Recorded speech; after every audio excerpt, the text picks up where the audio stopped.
go ahead and get started with our objectives, what we're going to cover today.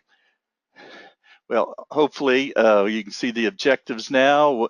We're going to cover these items. We're going to talk about a little bit about what Chart Your Course International does, and I'm glad to see some of our customers and clients on the call today for a refresher. And we're going to talk about what is DISC. We're going to talk about the 4 primary behavior styles, cover a few case studies. We'll talk about the motivators report and the DNA leadership competencies report and the certification programs we provide for DISC and motivators and emotional intelligence. And yep, we do have an emotional intelligence assessment as well as like 35 other types of assessments. And the last slide will be some resources on how to take a DISC report, how to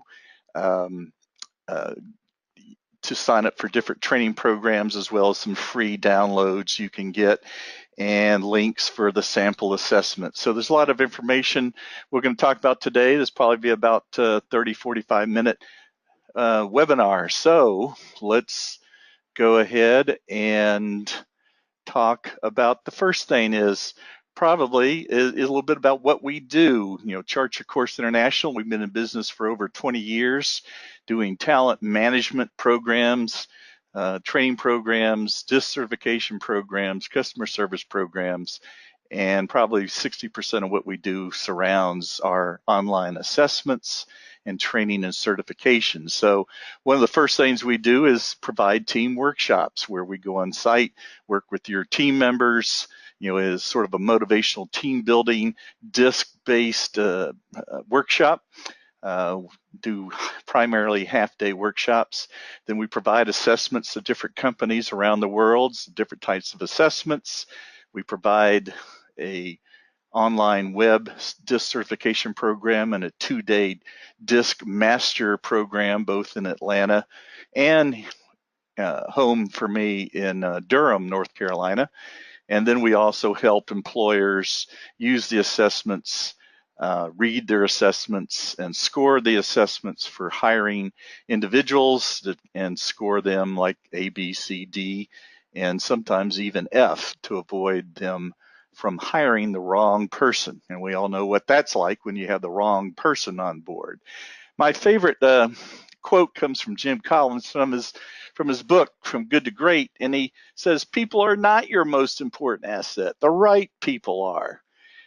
And, he talks about the bus, getting the right people on the right seats, the wrong people off the bus, and the right people in the right seats. And when that happens, your job is much simpler, or your client's job's more simpler, or your employee development program is much simpler because you're not babysitting the wrong people who are consuming most of your time and creating grief for the rest of the people in the organization.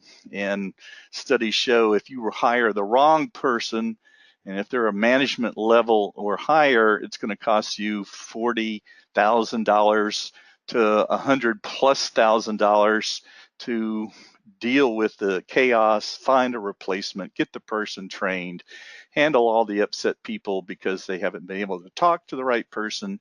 So you know the drill when you have the wrong person in the right seat, or vice versa.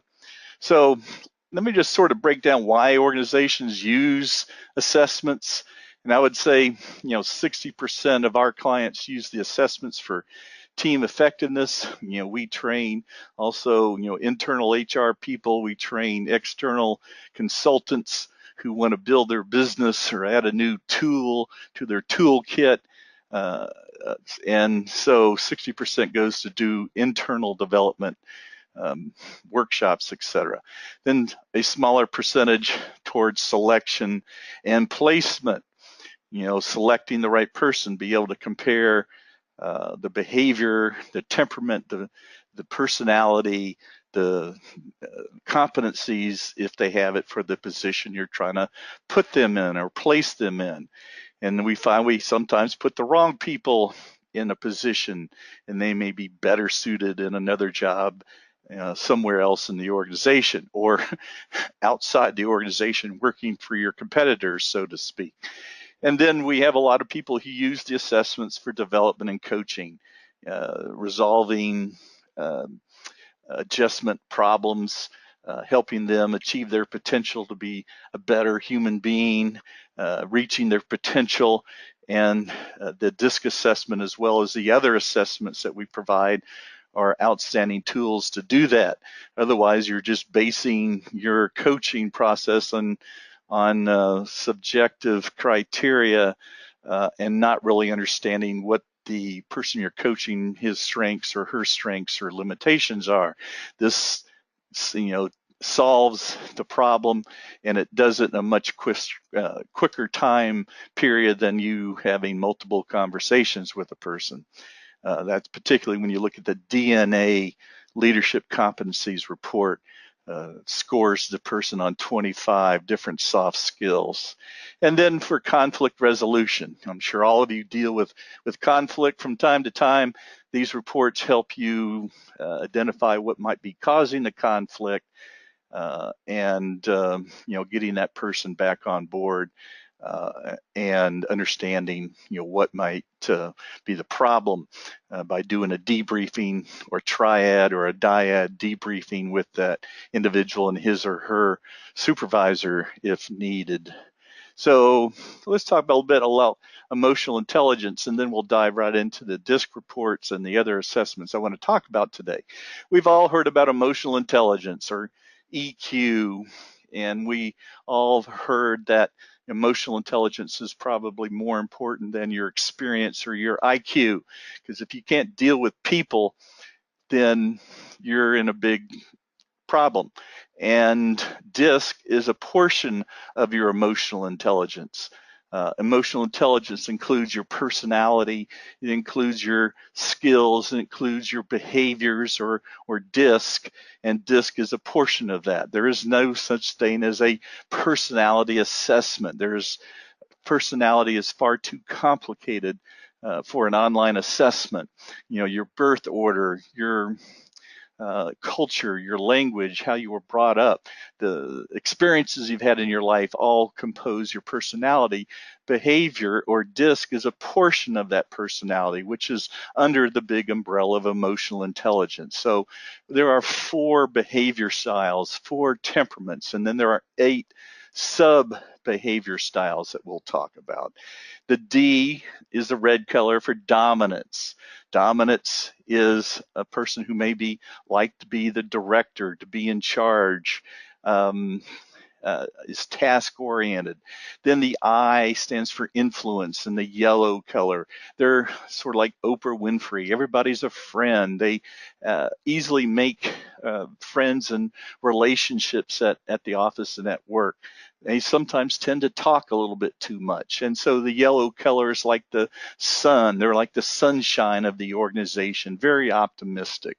And then S for steadiness, or your pace, which is the green color, how fast or how slow you respond to problems. Many of us get frustrated with people. It just seems like, well, will they ever respond to my email, or will they ever give me the answer I need to do my report? And S people, high S people, are very detail oriented. It takes them longer because they want to be accurate. And the blue color for compliance to rules and procedures. High compliance people don't want to bend rules. They want to follow guidelines. They like everything in writing. They want to be accurate. And their emotion is sort of high conscientiousness or fear, because they have this fear to being incorrect. And you find some of the most intelligent people on your team are high compliance people. They're not outgoing. They're introverted. So the bottom 2 are more of the extroverted people. The top 2 are more the introverted people. And so let me just give you 4 people you may have recognized in the world that are sort of in alignment with the 4 temperaments or behavior styles. D for dominance. Judge Judy, you see that finger pointed. She, doesn't joke around. She's serious. She's to the point. She doesn't want to listen to baloney from her people in her courtroom, and she's sort of stereotypical high D for dominance or director or dictator in some cases. Then you have Oprah Winfrey, high I, influence with other people. Uh, let's solve world peace. Let's sing kumbaya. Let's be happy and be just enjoys each other's temperament. We need people like that because they make us feel positive, and they're very much more sensitive to people's feelings. Where the D people, not so much, but the I people, pretty much. And then you have Tom Hanks and his roles and his characters, his high steadiness. High S people are the bedrock of the organization. They're the ones that usually get to work early, stay late, get all the details done, and 40% of the population are that way. And if it wasn't for them, we would have a lot of fun and we would create a lot of tasks, but we probably need the S people to follow up on all the details, to do all the things that the rest of us want to have happen in an organization. And then you have compliance, following rules and procedures. And y'all probably recognize him as Damon on Shark Tank. And he's the founder of FUBU. And you just look at his body language, and he's a typical high C, following the rules. He doesn't smile. He doesn't appear that outgoing like Oprah. He's very serious, and he's listening to people making their presentations, and you can just tell his brain is just sort of slicing and dicing them apart, looking for the logic in their presentation before he makes that investment. That's a typical high C. They're the bedrock, the reality people within the organization. And so just sort of a quick review of these four styles and their 4 P's and 4 C's. The D's shoot from the hip many times. They're motivated by problems and challenges. They're visionary thinkers. They look at the big picture. They're not so good about the little details. That's why we need the S people down here. And then the I's is how we interact with influence, people, and contacts. And, they're wanting to, the I's is, like I said, people and contacts. Everybody's a friend. So, and then you have the S people. Steadiness is their pace. High S people, slow pace. Low S people, much more spontaneous, quick to act, multitaskers. Get it done kind of people.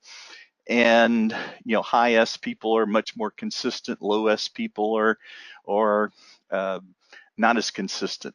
And our DISC assessments are probably different than a lot of them out there because we look at both the high scores and the low scores. Most companies only focus on the top 4 highest scores, the D, I, S, and C. But, the low scores are the ones that many times can get you in trouble, that sometimes you're blind to, that create blind spots in your performance. And so we look at both the highs and lows and train people on how to do that and coach those individuals. And then the C is compliance to rules and procedures. High C people follow rules. Low C people are sort of like me, proceed until apprehended. It's easier to get forgiveness than get permission. Well, that's true unless you're a brain surgeon. So you certainly want a high C brain surgeon than a low C brain surgeon who decides to experiment that day while you're on the operating table.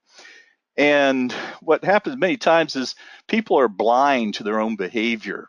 And once they take the report and they read it, or they get a close confidant to read it and confirm it, then that's where real change improves. And I deal with a lot of senior level people, and many times they're insensitive to the world outside their own 4 walls, and that's not good for organizational development and performance in a business.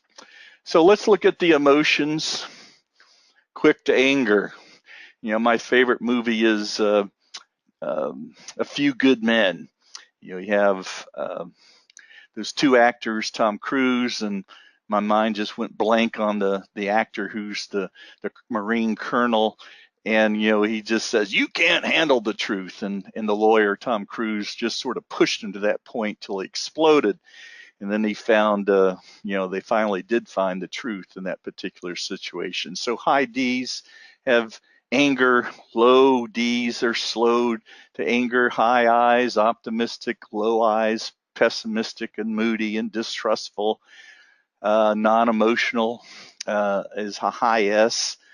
And, they are people who will shake their head yes and really mean no because they want to avoid public confrontation. That in staff meetings, you ask for people's ideas and suggestions. You always hear from the high D's and the high I's, and the S's and C's will just look at you quietly because they're not going to speak up in public, but they'll give you feedback if you give them time and don't embarrass them. And they usually have the best feedback than the high D's and high I's. Low S are emotional. High C, fear. They get permission. They're not risk takers. Low C people, low fear, expect forgiveness. This is not bad if you're down there and you think about innovators in the world who have created things. Alexander Bell, is a low C person. You have the guy who created Virgin Airlines, and my remembering names is bad today. He's a low C, take risks, create new products, new services. So we need both high C validators and low C innovators in our organization. And, I just threw a slide up here that we use in our training is, the favorite dog breeds for each of the 4 styles. High D's, German Shepherd, Dobermans. High I's, Boxer Poodle, they like friendly, center of the attention type animals. Low, C people like Chow Chows, Afghans, appear to be a little bit more intelligent animals, and I probably just offended somebody on the call today. More cautious, more independent type dogs. And then you have the S people, Saint Bernards. The S people are like loyal to people. They're the servers, they're the go-to people. They're people kind of people like Tom Hanks and like Saint Bernards and Labradors and Bloodhounds. And so those are the type of animals that go with them. So let me just show you a little bit about the graphs here, how to read the graphs. The disc reports have 2 important graphs on one of the pages. You have the graph 2, the natural style, the way you are at home, the way you revert to under stress. This person's a high I individual, sort of like, Oprah. And then the way they adapt at work, which is graph 1. Graph 2 doesn't really change in your lifetime. Graph 2 changes all the time depending on the work environment. And so this person at work feels they really need to be optimistic, enthusiastic, and talkative at work. And the D, which is the dominance, goes way down. So they're sensing they need to be more motivational at work for some reason. That could be good, that could be bad, because high I people sometimes tend to lose track of time and detail. And one big weakness of the high I is they have this need to be liked by people. Well, we all know if you go through work trying to be liked by people, it's an impossible task. There's always someone out there that won't like you, and they will think you're just very superficial and more of an airhead than a serious business person. Particularly if you're a salesperson, you better not have that score, because you would be great about talking and making relationships, but you have a problem of closing the deal and asking for the check. So that's the 2 graphs you'll see in our DISC assessments, as well as the wheel, which subdivides these 4 temperaments into 8 sub-descriptors. So key points with DISC reports is the first one is we look at both the high and low scores. This person has significantly high scores in ESC behavior style and super low dominant scores and low people scores in their behavior. So this person's probably a more, we find, maybe a CPA, an accountant, or a technician, or a technical salesperson who's really about the details and down and dirty, important details in doing the particular job. This person would not be a good salesperson unless it's technical sales. This person would not be the kind of person you would send out to do networking at the chamber event. That would probably kill them after a while. So there's nothing about good and bad in the report. It's just the way we behave, our behavior style, how we interrelate with people, problems, and tasks, and how fast or slow we are in responding. No one style is better than another. Every team needs all 4 styles for success. I worked with one nonprofit once, and we had the founder of the nonprofit and his 2 vice presidents take the assessment. We found they were all high-I social people. They liked to have fun.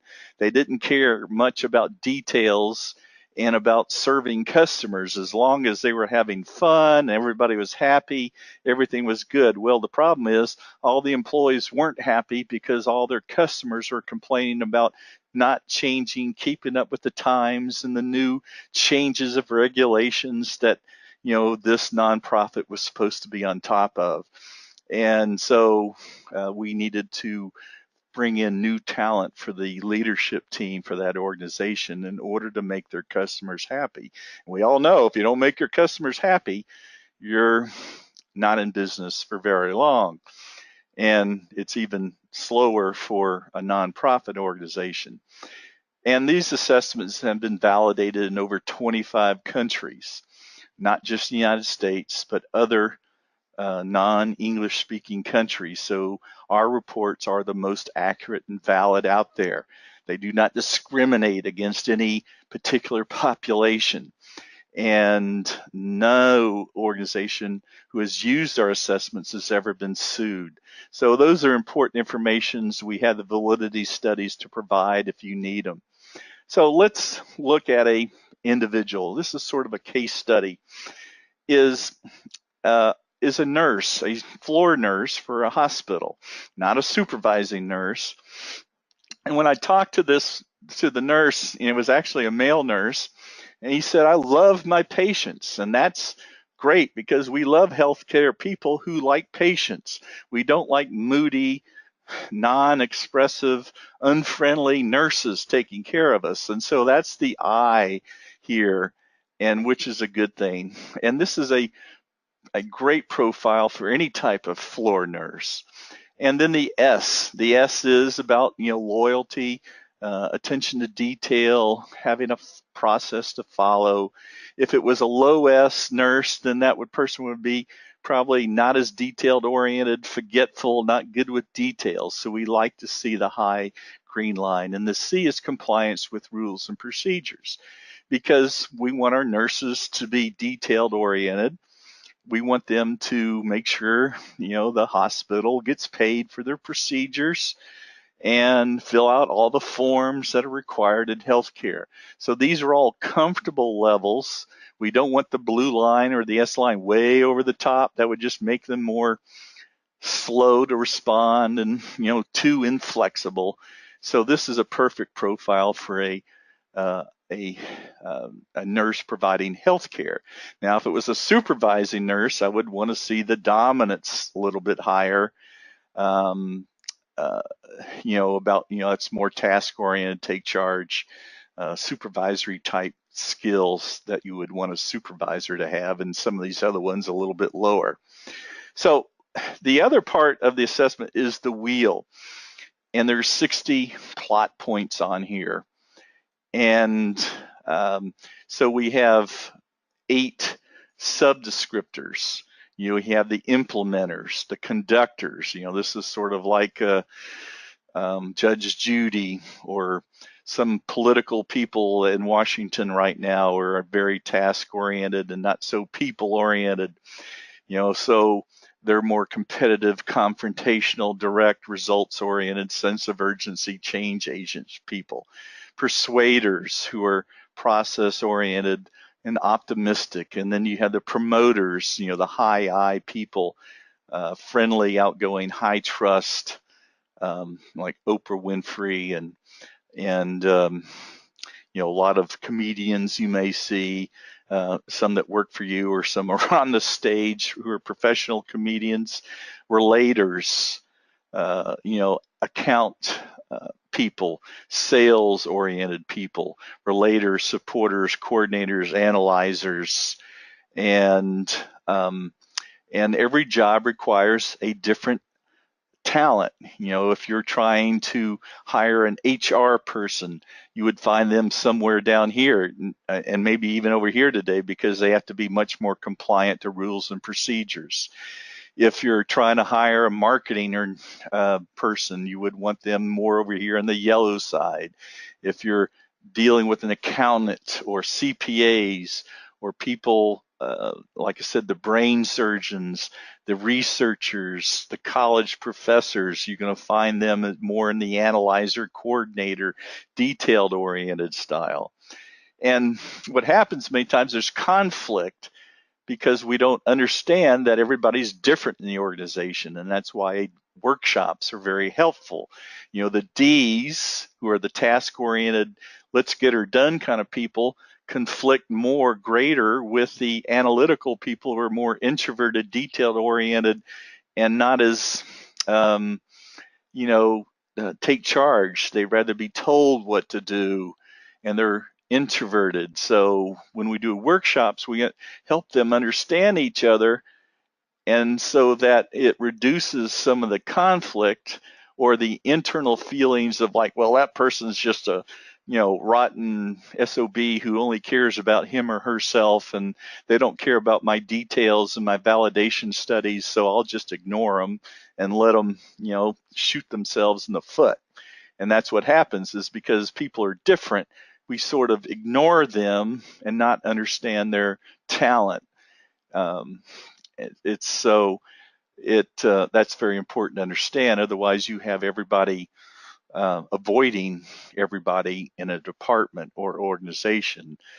And particularly when you combine two departments together to do this, then really positive results will happen, and conflict and communication will improve, or conflict will go down and communication will improve. I did a workshop for all the district attorneys for one of the states here in the United States. So we had about 50 DAs in the workshop, and so they took the assessment, and we talked about communication and how people feel, and how if people feel disengaged or they don't relate to their boss, turnover will happen, because most people quit a company because they're supervisor than other factors. And if you have bosses who can't relate to people, then you're going to have a higher turnover problem. So this one particular DA came up to me after the workshop, and he was holding his report. He sort of looked like a sad puppy. And he said, Greg, I just figured out why I have a high turnover problem in my office. And the problem is me. I'm one of those SOBs you've been talking about. He was a super high DA, or a super high D like this.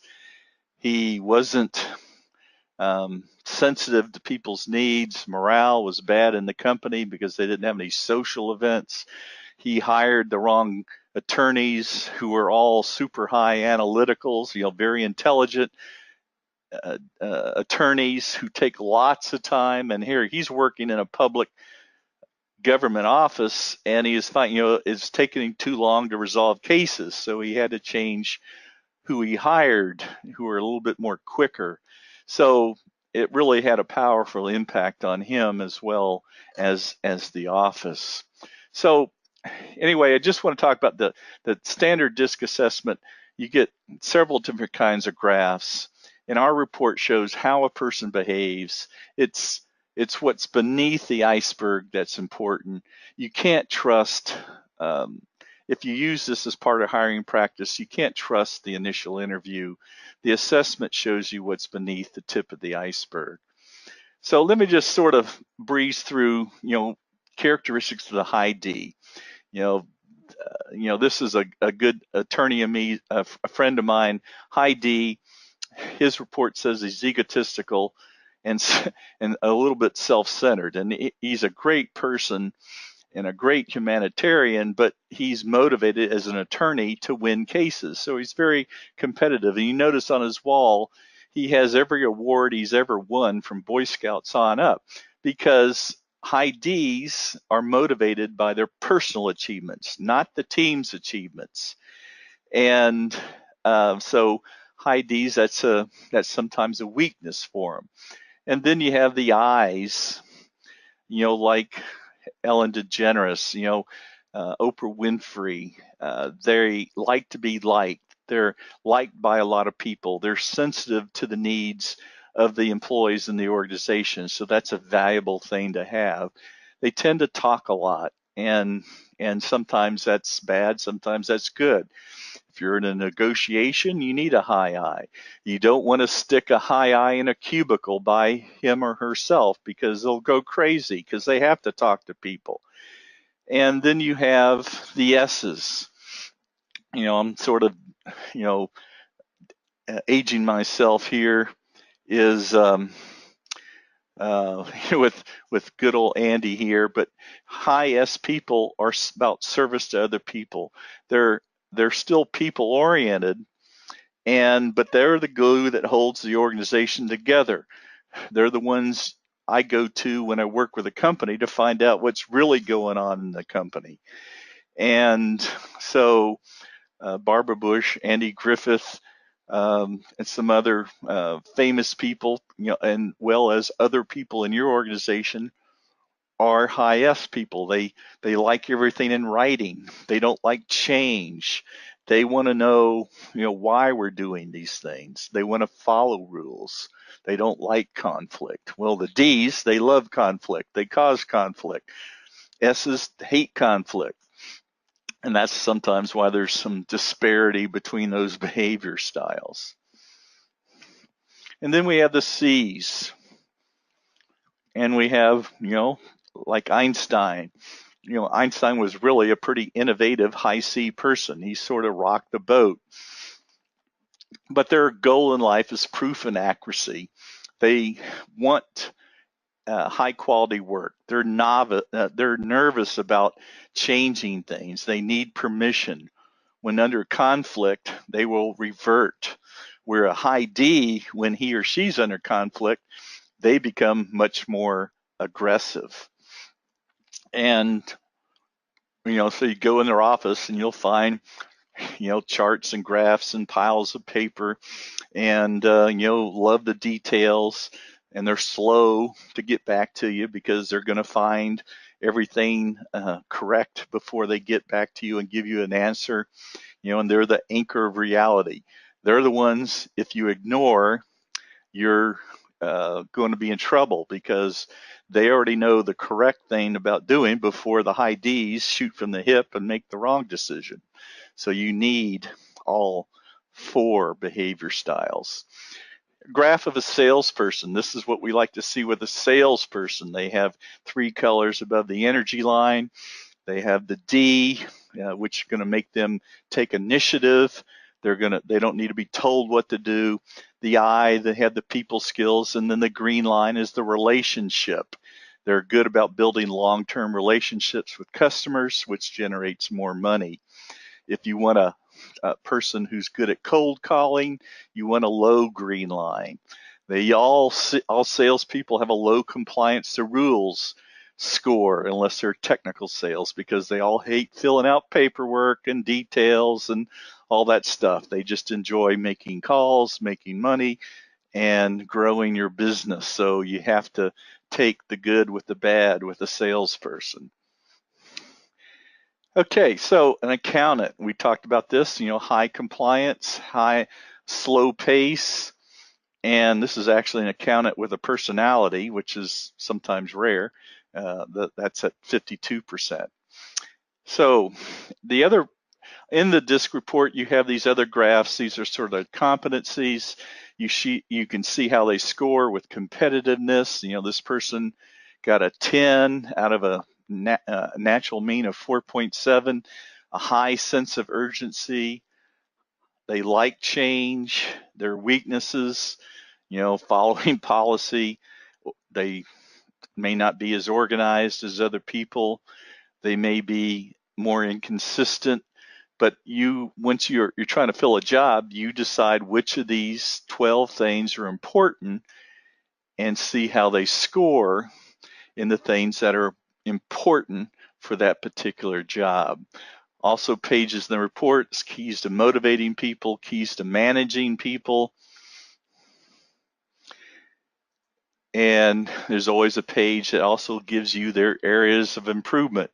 So if you're going to use these reports as part of your development program, you can come up with a follow-up action plan based on what the areas of improvement are.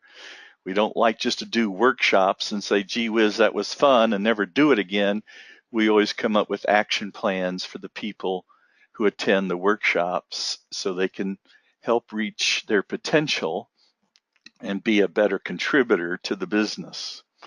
Another case study, this was a client or still a client, been using our assessments for 10 years or more, hiring bank tellers, and they were having a 30% turnover problem before they started using the assessment.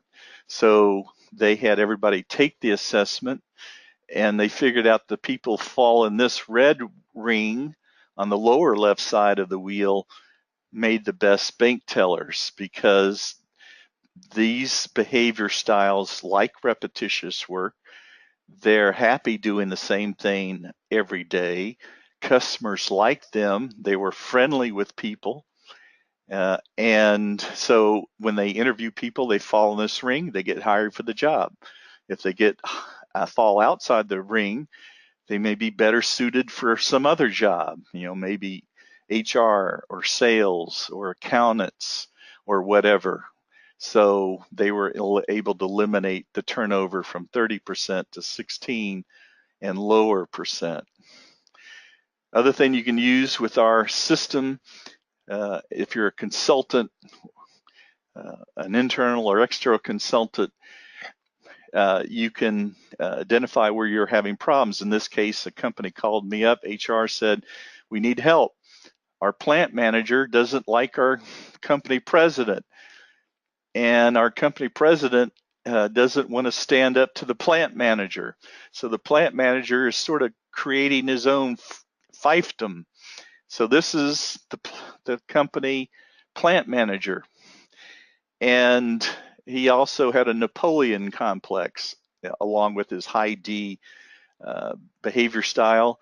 The president was a PhD, hated conflict, so he sort of just let the plant manager run over the top of everybody. And turnover was going up, morale was going down. And he also had some other performance issues that were not addressed. And I asked the president of the company, why didn't you fire this guy? And he said, well, I just didn't want to ruin his career and give him a second chance. So he gave him a second chance and a third chance and a fourth chance. And the president was losing credibility. And we had all the managers take the assessment, and they all, like the company president, analysis paralysis. They didn't communicate well, and the morale of the rest of the employees was going down. So when we finally put them through the workshop and they understood what I just explained to you, they were able to improve the company, and they finally found a new plant manager after they sent the current plant manager to a pretty long-term coaching program. So again, I said we do a lot of workshops. We like to make them fun and entertaining, and we don't like to make people sit in chairs for more than 15 minutes before swapping up and doing things.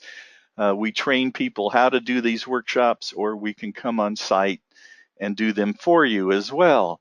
So Anyway, here's a little bit about a certification program, and then I'll talk a little bit about the assessments. We have a 2-day master class in Atlanta and or Durham, which are anywhere from 4 to 10 people in each of the class. They're very interactive.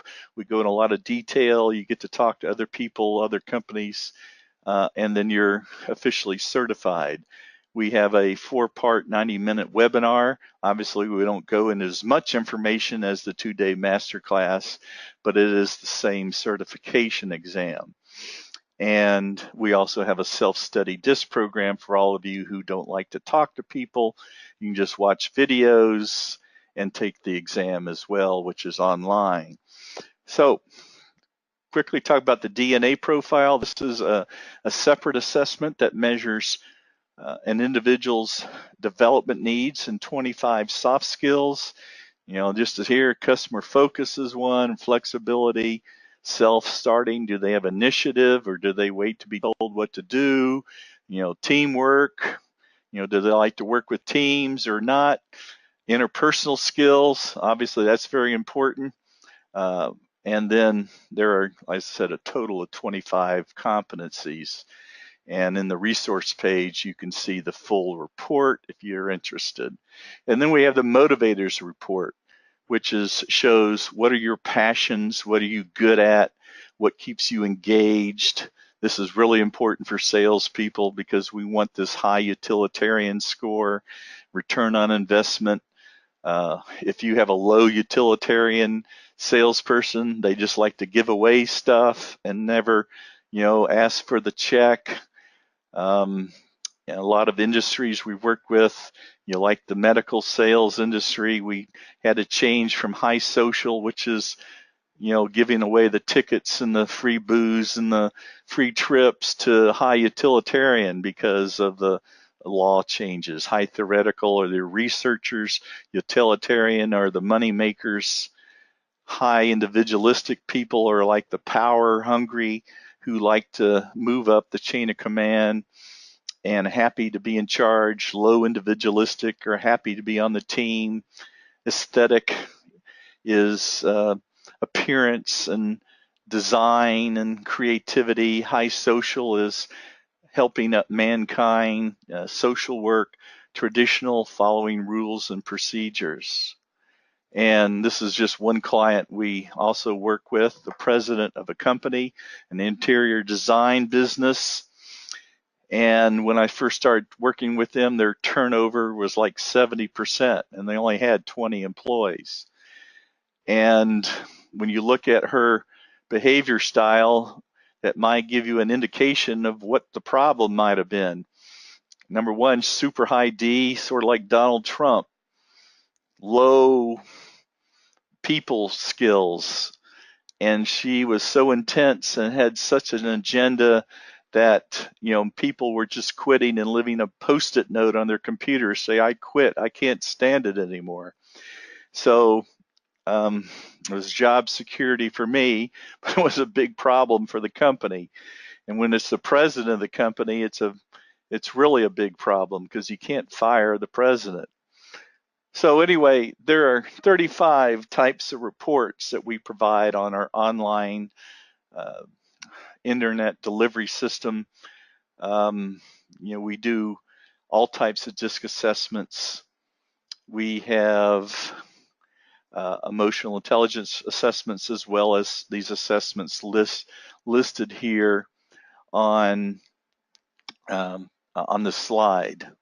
So also want to make sure it covers, so we do have one question. There is a copy of the slides, and you should be able to find them on your panel on the right side, and we will be emailing you a PDF copy of these slides an hour from the end of this webinar, so you will get them one or two ways. So yeah, they will be emailed to you. Thanks for that question. And I want to make sure you